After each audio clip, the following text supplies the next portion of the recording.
postpartum, the journey in the period of postpartum, is the fact that postpartum makes you to not feel like you are in the right mind, in the right body. The body that you've known for the longest before you became a mother is like you don't know the body anymore. You don't know yourself anymore. And it is really scary. It is really scary. And one of the biggest reasons why this happens is nutrition depletion. Okay? Nutrient depletion. And it is really something that goes on with a lot of women. So I am here to share with you one most essential nutrient that is very much skipped by a lot of women, especially when they are pregnant. It is not really something that we pay attention to, and this is DHA. Okay? Assalamu alaikum wa rahmatullahi wa barakatuh. My name is Halima. It's been a little bit since I came on here live, so I wanted to just jump on and share with you some of the beautiful things about postpartum and also some of the not so beautiful things about postpartum period, and then how you can help yourself. So this is really something that a lot of women are going through, but a lot of women don't talk about it. They don't talk about how they are feeling. They don't talk about how they are feeling about the postpartum period, how they are feeling about breastfeeding, how they feel about their body itself, the body that they've known for maybe years and years, for decades, right? Maybe 2 decades, 3 decades, depending on how old you became a new mother. And then if you continue to become a mother, maybe after one child, you have another, and then you have another, and you have another. It is really tasking on the body. But most of the time, we don't know the essential nutrients that really our body needs to get into pregnancy and also remain into pregnancy as healthy as we can. And when we get to postpartum, it becomes a little easier. There is a lot of cases about postpartum depression, postpartum mental health, and it is scary. For instance, when I was pregnant, it was challenging with nutrition in the first stage of pregnancy. And then the second stage of pregnancy, as a nutritionist, I wasn't really applying what my needs are to myself.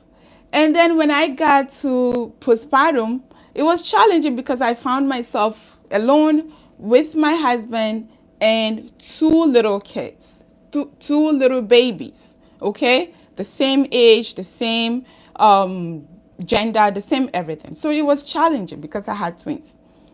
And after a little bit, I was in school before I got them, so it's really challenging. There's so much stress around my life. There was a lot of things, and it got to me. Okay, it got to me. Subhanallah. But the one thing that I did later on was to put my nutrition in place, was to make my nutrition very varied and also my nutrition on point. Okay, and one of the things, there's a lot of things that come in place to cause a lot of what what a lot of people go through, that is the postpartum mental health and the postpartum depression, the worst case scenario.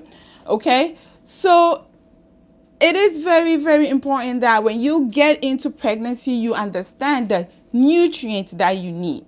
And one of the nutrients that I'm here to share with you, like I said earlier on, is DHA. Okay, so DHA is an omega-3 fatty acid. Okay, it is a fatty acid that is found in food, primarily animal food, and not so much in plant food. So like a lot of vegan or vegetarian people would tell you that there are nuts, there are seeds, there are chia seeds, hemp seed, nuts, cashew nut, peanut, and almonds, and Brazil nuts, and a whole bunch of nuts have DHA, but the kind of DHA they have, it is not easily convertible by our body to use for brain development, for our brain development, and then our baby's brain development. Because when we get to the third trimester, that is when the baby's brain development starts to skyrocket. It becomes very speedy and very fast because the baby has to get ready to be born, right? The third trimester is when the baby, everything becomes fast and a lot of things happening, especially with the brain development. So your body, if your body does not have enough DHA, especially from animal sources, then it's gonna sap away the DHA that has already been reserved in your body. The omega-3 fatty acid that has already been reserved in your body, that would be taken out from your body, not for you to be used by your brain, but to be used to develop the baby's brain. And that is how Allah has orchestrated that. Okay? So your body will use up the omega-3s that you've been eating, you've been taking, you've been storing, your body has been storing way before you got pregnant. And then when you got pregnant, it's using up a little bit of it and then a little bit of that for you as well as the baby. But when you get to the third trimester, that is when it's used up because the brain development of your baby is fast and quick and rapid. So it's going to use up all of those things to be used by your baby's brain development. And the little bit that is left is for you. So imagine if all the omega-3 fatty acid that is in your body has been used for your baby. What is going to be left for you? Just a tiny bit. So that is why the brain of the mother changes. It's one of the reasons why the brain of the mother changes its form and its shape, and the gray matter becomes even larger, right? So it's like when you have your baby, it becomes a little challenging sometimes to even remember small little minuscule and tiny stuff that maybe before it's so easy for you to remember. And you don't even remember where you kept your keys when you're going out.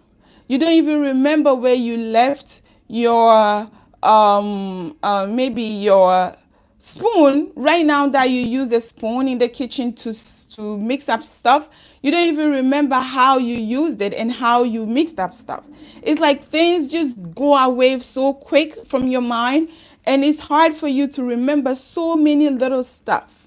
And moms become very anxious, and it's like, why am I in this body? I don't know this body. This body has not, as I've never been in this body before, and I feel like I am in a different world or in a different foreign body that I am not really familiar with.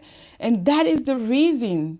The reason is because most of the omega-3s and most of the choline, that's another nutrient that is very essential, especially for the baby as well, but for the mother. Most of it has been used for the baby's brain development. Not for you, but for the baby.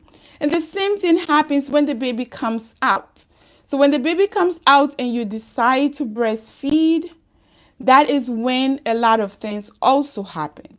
It says there is research nowadays that tells us that the mother's nutrition, it is not anything that affects the baby's milk.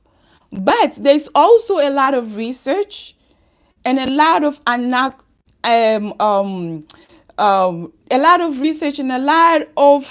telling of mothers That shows that the mother's nutrition is very, very a factor of how nutrient dense the milk, the breast milk is for the baby. And one nutrient that is very telling and very important is the DHA.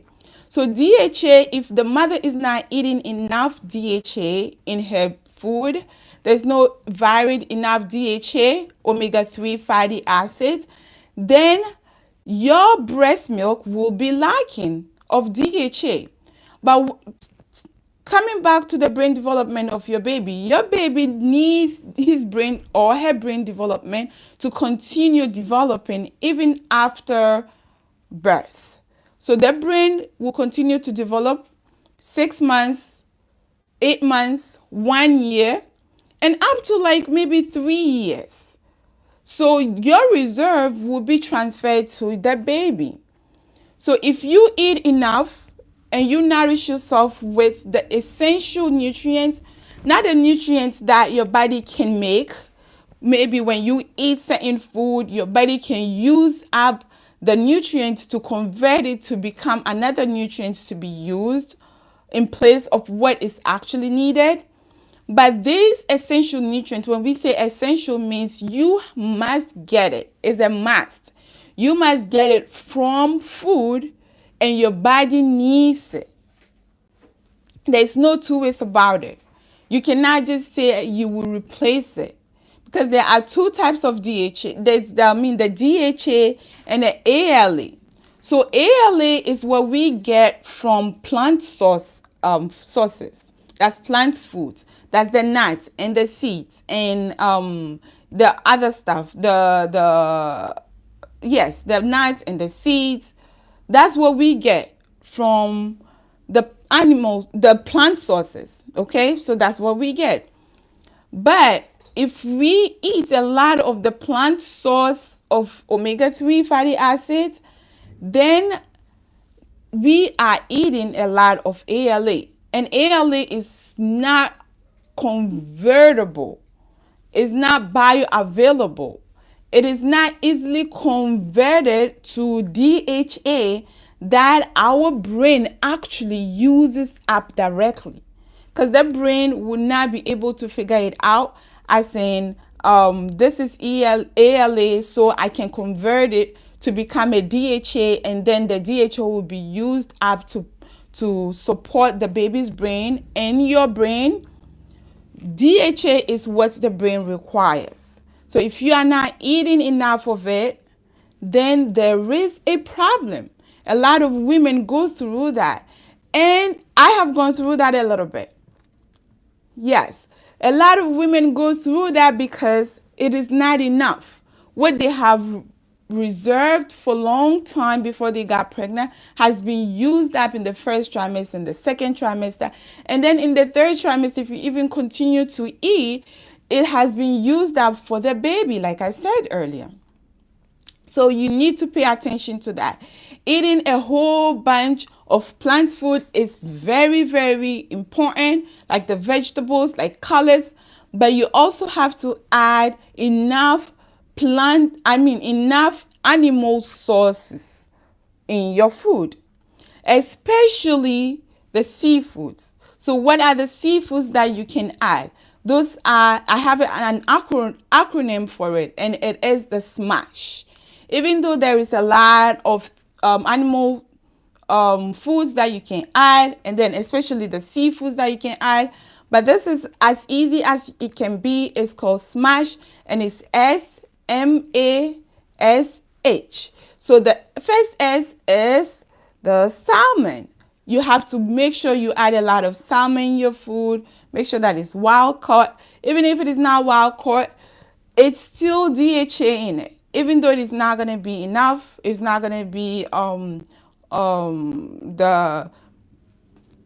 the adequacy will not be enough, but you are still getting something in your body, and that will be used up for the baby, and then will be used up for you. So then your brain is getting ready for parenting. It is getting ready to take care of the baby. When the baby comes, when the baby is born, and you are not getting enough sleep, you are not getting enough rest, you are not getting enough even food because it's hard. Sometimes when you find yourself alone, you will not even remember to eat. So this is the time when you are getting started thinking about being pregnant, or you are actually pregnant. Okay? This is the time to include, even not only include, but maximize it. Make it high. Okay? At least 2 times a week. At least. That's at least. So at least 2 times a week, you include seafood in your nutrition, in your diet, is important.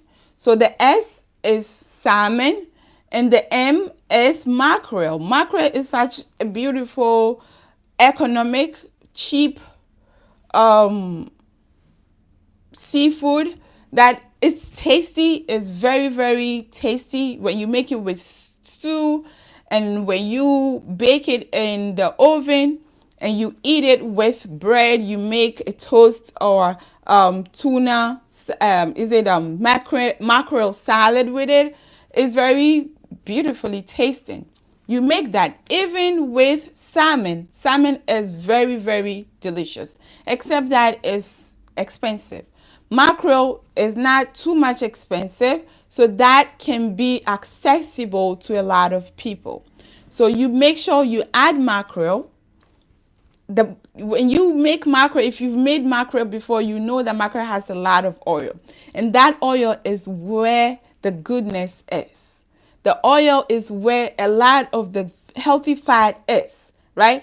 Plus the protein that is part of the muscles that you're going to eat to make sure that your protein is adequate, right? And then protein, when we come to protein as well, there is glycine that we need during postpartum. And that is not our topic today. Like I mentioned, choline, and I mentioned protein and then glycine. That is not a topic. I'm going to also come and discuss about those key nutrients as well.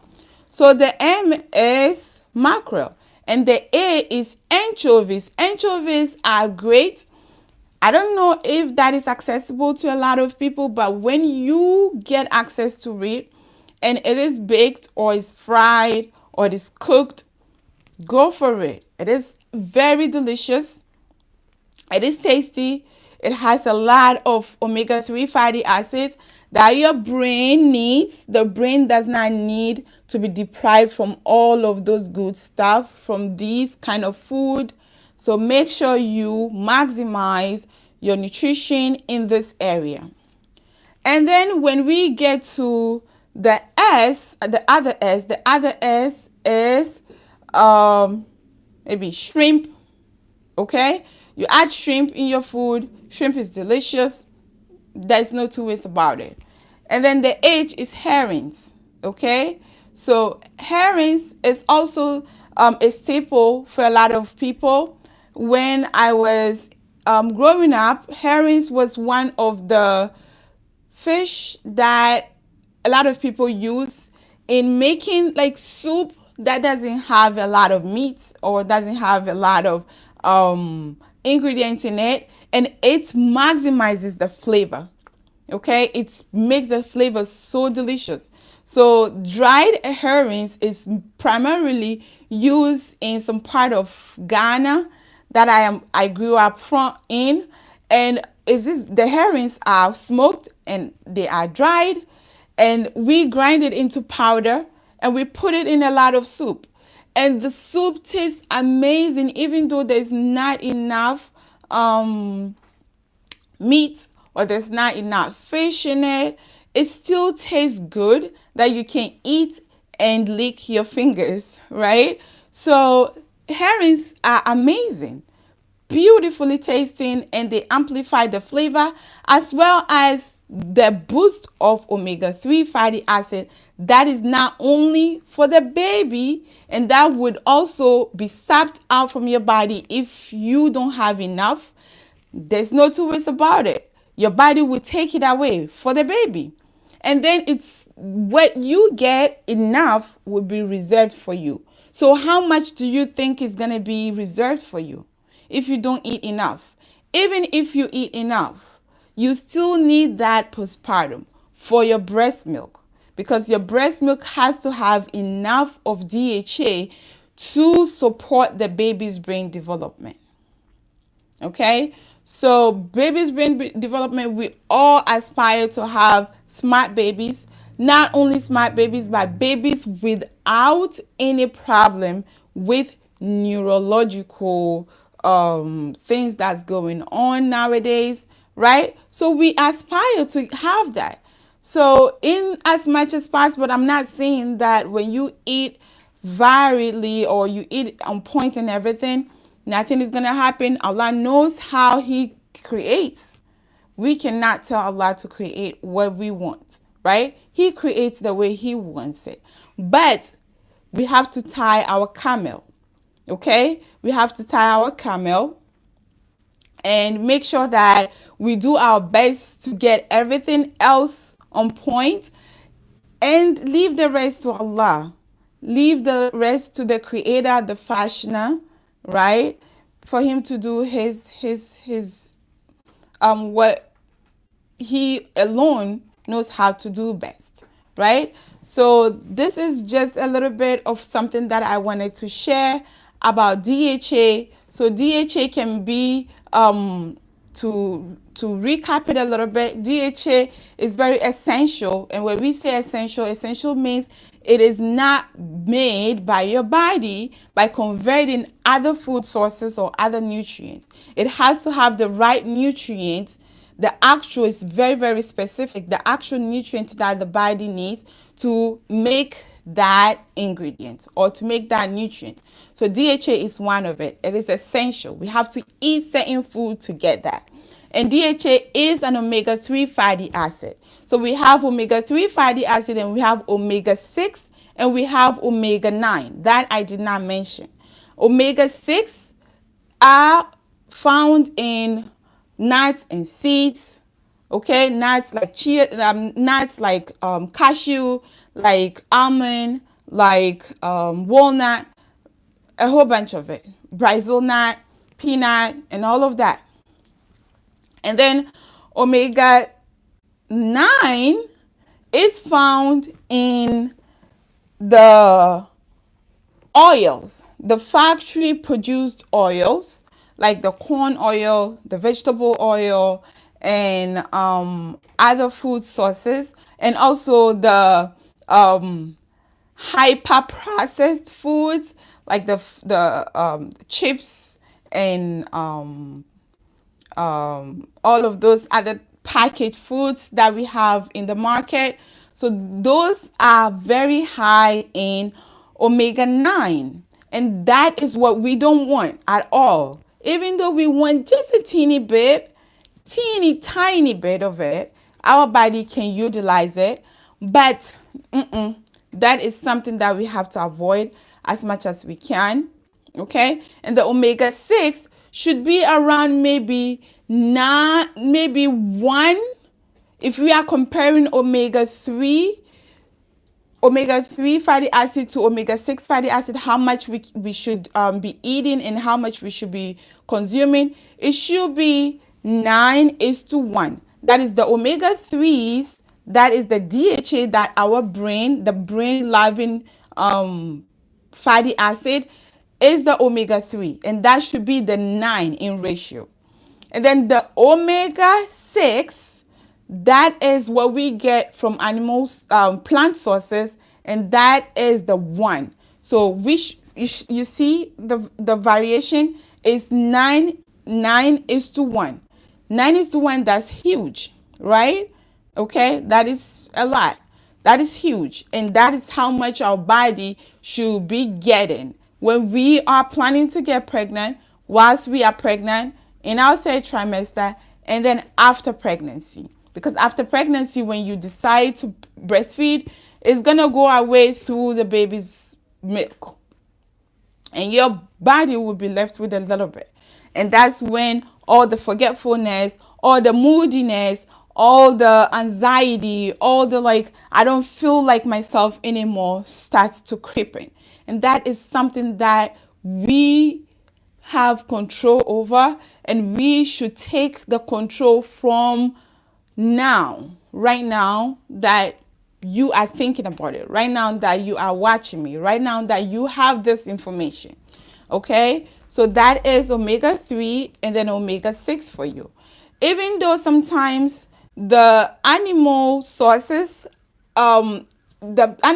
is better, but the plant sources, what the research says is the vegan food doesn't have enough. That is the plant sources, or the vegetarian food doesn't have enough, and is not even converted properly for our brain to use and then be used for the development of the baby's brain, right? But the only plant source of omega-3 is seaweed.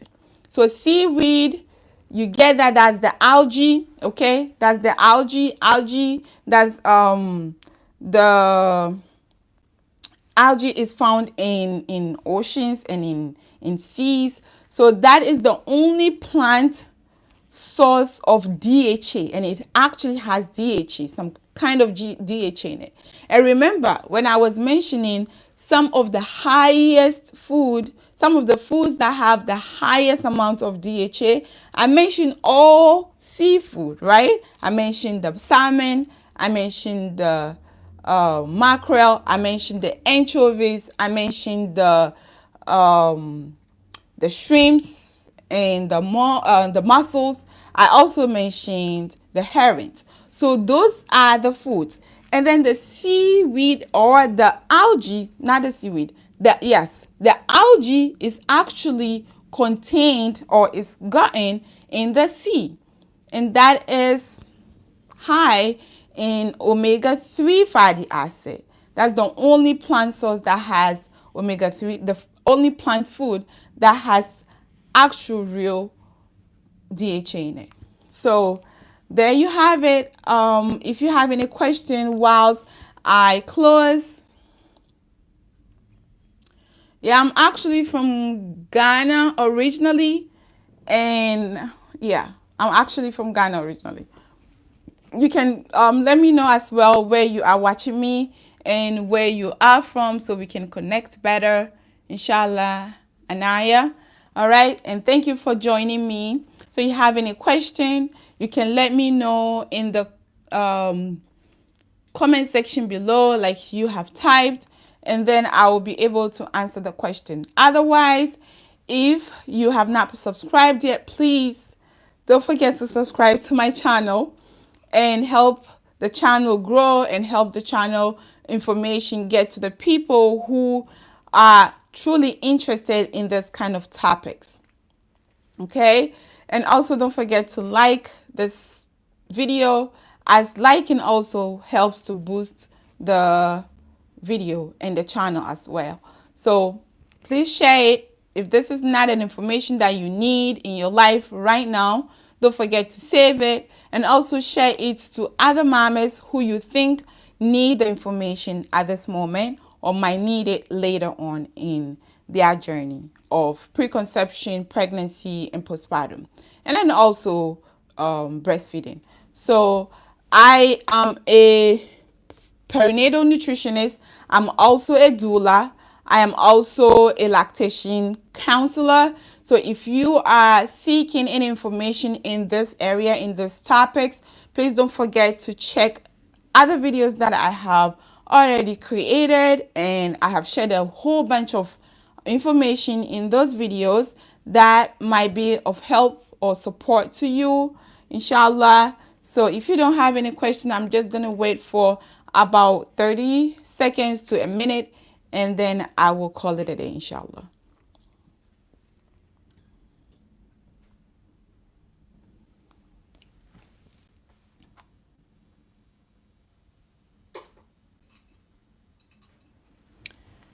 Yeah, so I guess there's no questions, and I will close it for now. I'm going to call it a day for now. And I regularly come on live, so please do check back when I come on live and then engage with my video. And until I see you next time, inshallah, be in the best of health and iman. Assalamu alaikum wa rahmatullahi wa barakatuh.